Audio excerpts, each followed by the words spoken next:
Getting started. A first step. People frequently ask me, how can I possibly simplify my life? I'm working too hard, I'm moving too fast, I've got my career, my marriage, the kids, the mortgage payment, and the car payments to think about. My life is too complicated for me to take the time and stop and simplify. I know exactly what they mean. My life was that complicated a few years back. Even if I could stop for a bit, I felt I wouldn't know where to begin. But finally, as many of us have, I reached the point of desperation. I had to start making some changes and begin to simplify my life. But it didn't happen overnight. It took us several years of concerted effort to create a simpler life. This is not to say that everything we did to simplify was difficult. Far from it. There were many things like just changing our exercise regimen, spending more time in nature, and creating time for solitude that were relatively easy and gave us immediate relief. But if you've been living what we have come to think of as a normal life in this culture, it's unreasonable to expect that you can simplify your entire life this Saturday afternoon between noon and 3 p.m. Realistically, it's just not going to happen. Simplifying is a process. It no doubt took you years to build your complicated, high-pressure life. It will take some time to simplify it. You can't undo it all today, but you can get started today. To start simplifying, the only thing you have to do right now is decide that you really want to simplify, and then schedule some time to think about it. That's it. Making that decision and setting aside the time is enough for one day. How much time do you need to schedule? It depends to some extent on how complicated your life is and how adept you are at changing gears. When I decided to simplify, I scheduled a 4-day weekend at a local retreat house. It took a day and a half for me to unwind enough just to get to the point where I could begin to think clearly about my life. A weekend provides a reasonable amount of time for most people. If you have a very complicated life, you may need that much time just to get into the process. If you feel you can't take the whole weekend right now, take half of it. If you can't spend a whole day, then take half a day. In the next week, just schedule whatever time you think it'll take. That's the first step. Don't underestimate the tremendous power of taking a simple step like this. I promise you, if you make the decision to simplify your life and commit to it, incredible things will happen. 10 ways to free up an hour or more a day for the next 30 days so you can start thinking about how to simplify your life. If you feel your schedule is so jammed that you don't see how you could slow down enough to even begin thinking about simplifying, take a few moments to consider this reasonably painless list of ways to free up an hour or more each day, that's 10 to 20 hours each week, for the next month. There may be only a couple of ideas that apply to your life at the moment, but pick one that will work for you and stick with it for 30 days. 1, if your job allows, quit work an hour earlier than you usually do and use that time to think about your life. 2, start work an hour later than you usually do and use the quiet time at home to think about your life. 3, stay at your office an hour later than you usually do and use the time to think about your life. But do this only if you can be certain you'll have uninterrupted time there. 4, get up an hour earlier. This may also mean you go to bed an hour earlier, but an hour in the morning when you're rested and refreshed is worth 2 hours at the end of the day when you're exhausted. 5, stop watching TV news. 6, stop watching TV, period. Unplug it and move it to an out-of-the-way spot if necessary. Do this even if you believe watching television relaxes you. It may, but it also programs you subconsciously to continue to complicate your life, and it clutters up your mind with distractions that keep you feeling overwhelmed. 7, don't schedule any lunch dates. 8, don't schedule any after-work social hours, no coffees, no pre-dinner drinks, no dinners, no after-dinner drinks. 9, stop reading the daily newspaper. It's only for a month. 10, change your exercise regimen. For example, cut your daily program in half, or if you commute to a gym or an aerobics class, exercise at home and save the commute time, or exercise just 2 or 3 days a week. Be creative here. It's only for 30 days. 10 ways to free up miscellaneous amounts of time over the next 30 days so you can start thinking about how to simplify your life. Many of these ideas are not only about freeing up time, they're also about reducing the physical, mental, emotional static that constantly occupies our minds and drains our energy and keeps us from being in touch with how we would live our lives if we didn't have so many distractions. 1. Plan to stay off the phone except for business or emergencies. Announce to family and friends that you won't be chatting on the phone for the next month. You may be astounded at how much time you save and how much internal noise you eliminate each day by cutting back on your social phone calls. 2. Stop listening to the radio, the CD player, and your Walkman at home, in the car, at the office, or when you exercise. 3. Stop reading magazines. Recycle or pass on to a friend that stack of magazines waiting for you to find the time to read them. Do the same with any magazines that arrive in the mail during the next month. Don't set them aside and think you'll read them when the month is up. If you do that, you'll be just as behind then as you are now. You've got to start someplace. 4. Stop all escape-type reading, detective stories, murder mysteries, and fantasies. 5. Simplify your family meals as much as possible. Plan to prepare batches of soups or casseroles ahead of time and freeze them in serving portions, or buy a month's supply of frozen dinners. It's only for a month. Make sure there's plenty of fresh fruit available. Dr. Spock always said that if our kids have fruit, they don't have to eat their vegetables. Use paper plates to minimize cleanup. Enlist the help of your maid and children in preparing and cleaning up meals, including breakfasts and lunches. Make a game out of this for your kids. Make a challenge out of this for your spouse. 6. Do only minimal housekeeping chores. Keep the house picked up and orderly, but don't worry about dusting, vacuuming, window washing, mowing the lawn, waxing the car, or polishing the candelabra. You may have to change your expectations about how clean your house has to be to do this, or you may have to change the expectation your mother or Madison Avenue has laid on you. 7. Do only minimal laundry. Our mothers did the week's laundry for the entire family in 1 day or less, without the high-tech machinery we have today. I know women who now wash a load or two every night of the week. If we learn to be more careful about how we wear our clothes and train our kids to be careful too, we can greatly reduce the laundering chore, at least for a month. Let the sheets and towels go for a week or more. Calculate how much time you'd save if you allowed yourself to do the laundry differently. How many evenings would it free up? How much of the weekend? 8. With the exception of groceries, eliminate all shopping. Stock up on things you might need ahead of time, or simply do without. No one has ever died from running out of eyeshadow or shaving cream. Be prepared to use some of your self-discipline. The urge to rush out and buy something we think we need has become overwhelming in this culture. Multi-billion-dollar media campaigns ensure that this urge continues. You'll be amazed at how much time you'll save when you learn to break this habit. 9. Don't accept or arrange any social or family engagements. 10. Cancel all civic or volunteer obligations. Simply say, "Sorry, but I'm starting a new project and won't have time for anything for 30 days. Obviously, you can extend any of these into a 60 or a 90 or a 365-day plan. The idea is to free up as much of your time as possible so you can start thinking about some long-term changes you can make in your life. 5 ways to free up an entire day over the next 30 days so you can start thinking about how to simplify your life. 1. Take vacation days on Mondays or Fridays to give yourself a couple of 3-day weekends, or take some standalone vacation days in the middle of the week. 2. Take a week or more of vacation time and use it to get started simplifying your life. 3. Take a couple of sick days or personal days. 4.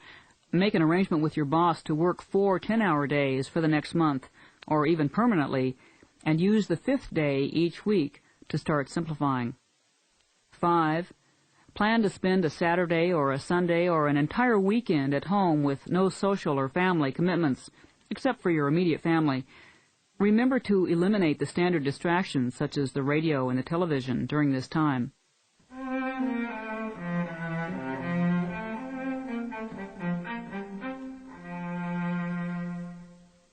The things that really matter. You may not know what really matters. According to a recent Time CNN poll, close to 65% of us spend much of our so-called leisure time doing things we'd rather not do. That's a staggering statistic, especially when you consider the incredible number of options that are available to us today. I think there are two reasons a lot of us aren't doing the things we really want to do. First of all, many of us don't know what those things are. When I think back to my hectic lifestyle, I have to admit that one of the reasons I allowed my life to continue to be so complicated is that I hadn't slowed down enough in recent years to figure out what I wanted to do, not only in terms of my work life, but in terms of a lot of my personal choices. I knew the basic things. I knew that Gibbs and family and special friends were important. I knew that for me, spending time in nature was important. I knew that maintaining my health with exercise and appropriate diet were important. But there were other areas, such as my work life and my social and leisure activities, that I just sort of drifted along with because it was easier than taking the time to come up with alternatives. For any number of reasons, we lose sight of what we want to do. Perhaps we weren't encouraged as children to make our own decisions. Or maybe we have easygoing, compliant personalities and have gone along with what other people have wanted to do or wanted us to do for so long that we've forgotten what's important. Or perhaps we never allowed ourselves to believe that doing the things we enjoy is even a possibility for us. If you've spent a lot of years not knowing what you really want to do, either in terms of your career or in terms of your personal or social, civic, or family life, it can seem like an impossible task to stop what you've been doing, or at least to slow down for a bit, and figure it out. It often seems easier to keep on doing things we don't want to do. Secondly, what we want to do can often be difficult to do. For example, if your deep, dark, hidden desire is to write the great American novel, it would seemingly require a major disruption in your life to arrange things so you could even get started on it. Often, it's easier to just continue doing the things that you almost want to do or don't mind doing. So our lives get frittered away by a social engagement here or a luncheon there, an evening of television here, or the habit of working evenings or weekends or both on projects we don't have all that much interest in, and the things we really want to do in our heart of hearts get put on the back burner. One of the things simplifying your life will do is free up time for you to figure out what really matters to you, and then enable you to arrange your time so you can do it. Re-examine your list of goals. Not being clear on what I wanted to do didn't keep me from having lengthy lists of things I thought I wanted to do. Paradoxically, it may have contributed to the length of my lists. When I made the decision to simplify my life, I had a full-sized 3-ring binder time management system in which I had a goals page for each of the major areas of my life, including personal, career, social, financial, spiritual, civic. And in each of these categories, I had a to-do list that included projects I thought I wanted to start. For example, my personal list included the following projects, among others: start painting, study landscape gardening, learn to write, study voice, learn Spanish, learn flower arranging, study art history, start bird watching, study the Middle East situation in depth, get into hang gliding, study screenwriting, learn Beethoven's Moonlight Sonata for the Christmas recital, become a gourmet cook, learn about growing roses, and start mountain hiking. I look at this list now and I can laugh, yet there are millions of other people out there who believe, as I did, that they can do it all, or have it all, or be it all, or at least do most of it, and who perhaps are carrying around similar lists. I know that keeping lists can be beneficial in helping us figure out what's important, But if you got carried away, you may have to cut your list back to more realistic proportions. I found this to be an ongoing process that unfolded over several years. I made continuous changes and adjustments in my list as I got better about figuring out what I really wanted to do. If you never got into extensive list making, your job of simplifying may be easier than you thought. Zero in on your top 4 or 5 priorities. I have only one list now. It looks something like this: spend time with Gibbs, pursue my writing career, have quiet time alone for my inner work, spend time with family and friends, have quiet time for reading and drawing. This is a far cry from my previous lists, but this is what I have time for. It was a tremendous relief for me to look at all the other things I'd been carrying around on those lists and to finally realize that there's simply not enough hours in the day or in the week or even in the year to accomplish them all, and that I was going to have to let most of them go, at least for now. In my experience, as people start to simplify their lives, the things that really matter naturally come to the forefront. You reach the point where all the distractions have been minimized or eliminated from your life, and the things that are important to you become obvious, and each day automatically revolves around those things. Come up with a brief list of 4 or 5 things you'll want to concentrate on as you begin to simplify your life. Just don't get carried away. Remember, there are only 24 hours in the day.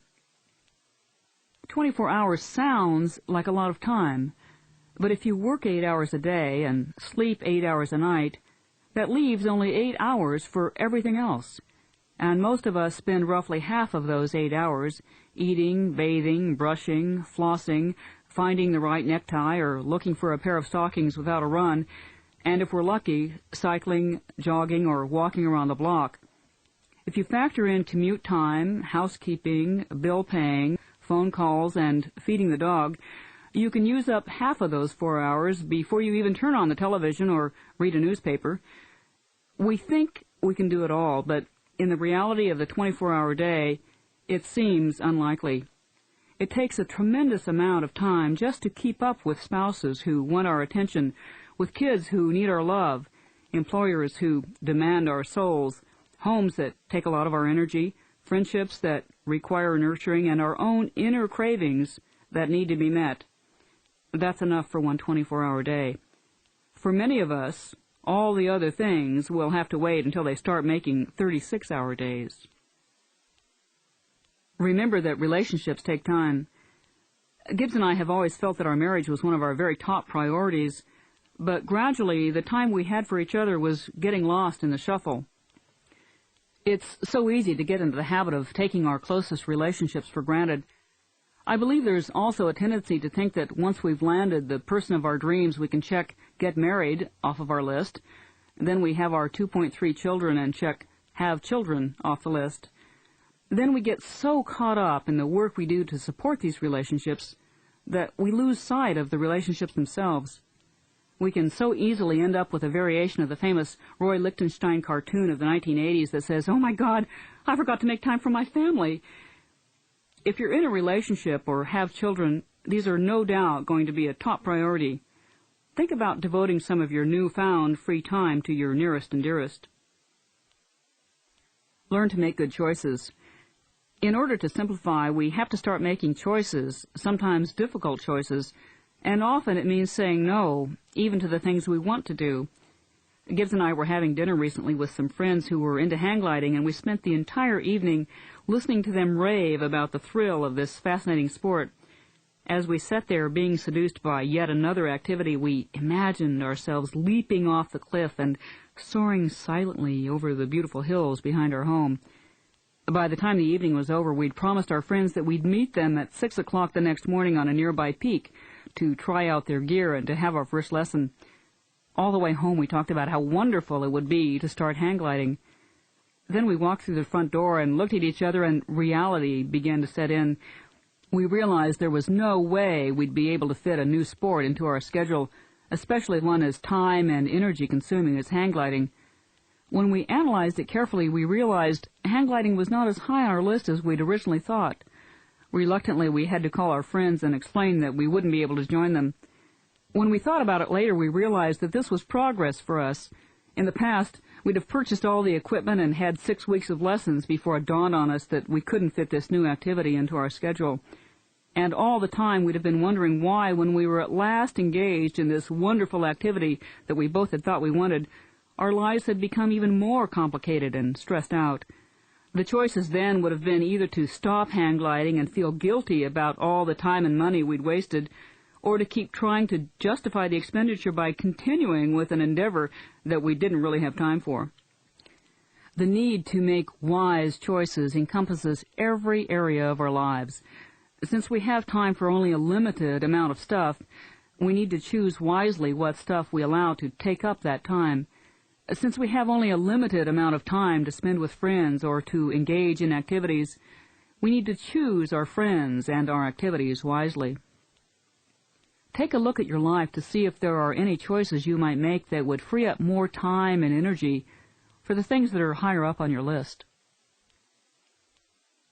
Set your time management system aside. If you've got an extensive list of all the things you feel you want to do or have to do, how do you get to a simpler list? One possibility is to try a fresh approach. One of the best things I did on my 4-day retreat was to leave behind that time management system with its interminable lists. Many of us have found that those systems don't manage as well as we thought they would. I finally began to suspect that my lists were part of the problem. In addition to including all the things we think we want to do, often our goal lists reflect what we feel we ought to do. In many cases, these lists are determined by outside influences such as career demands, peer pressure, family and parental obligations, or enticements by the media. Even more insidious is the subtle underlying message that somehow we're missing out on life if each day isn't scheduled down to the last minute. I'm not suggesting that you shelve your time management system permanently, but merely that you set it aside as you figure out what matters. Let your new revised list come from your heart rather than from your own or someone else's expectations. Your new list may turn out to be not only shorter but quite different than you expected.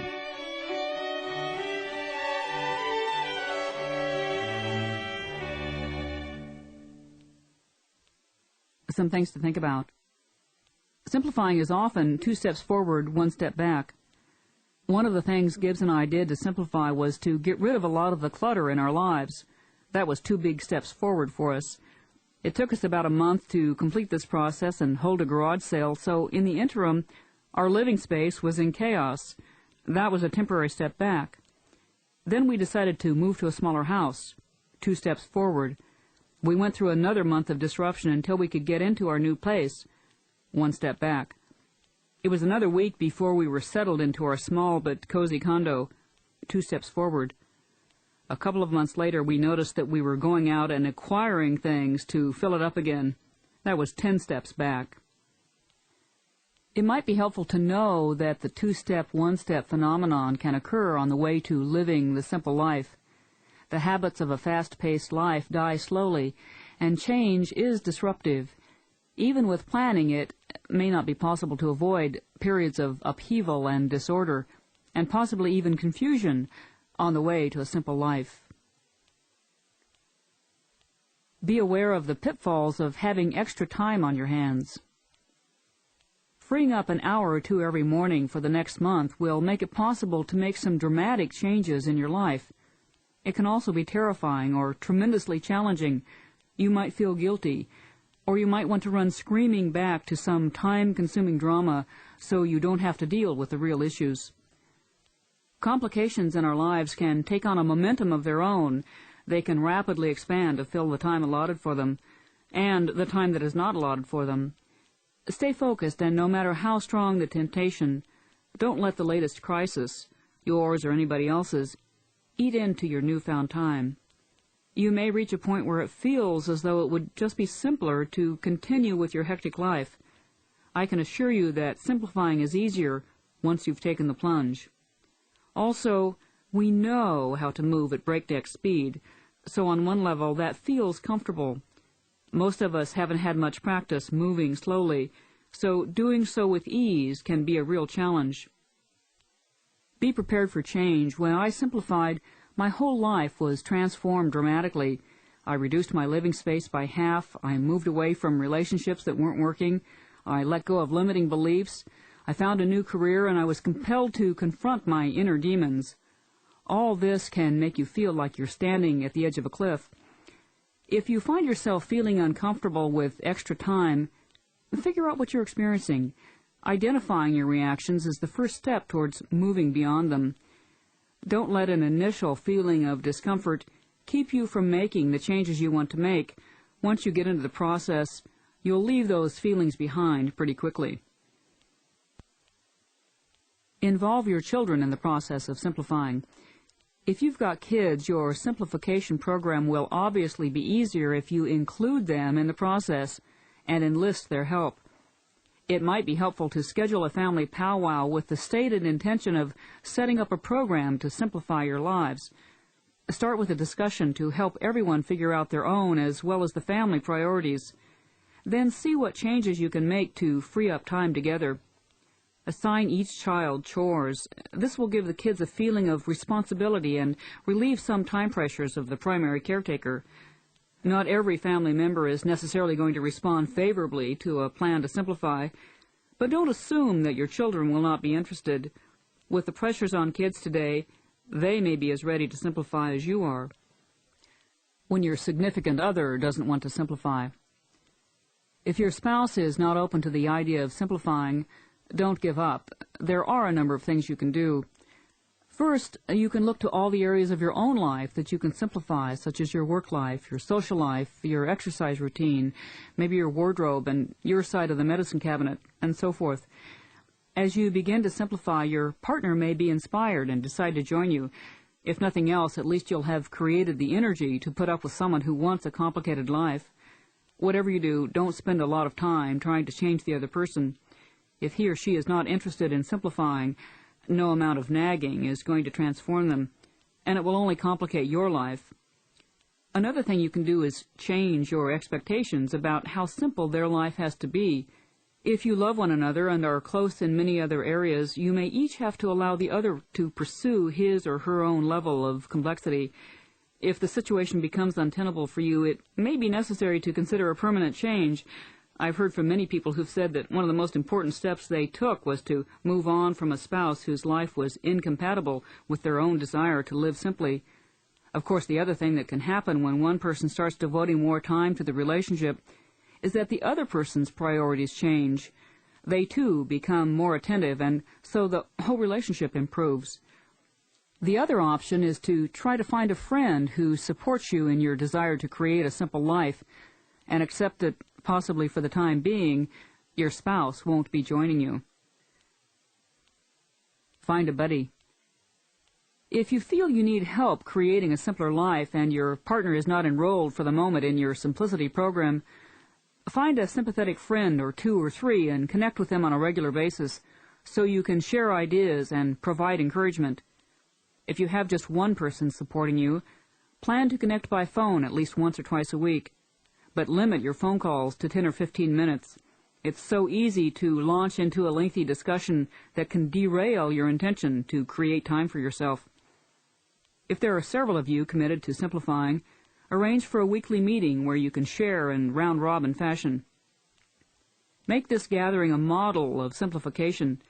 Eliminate the extraneous stuff, such as refreshments that can quickly become one more complication in your life. For now, the goal is to use the group meeting as an aid to get to the simple life as efficiently as possible.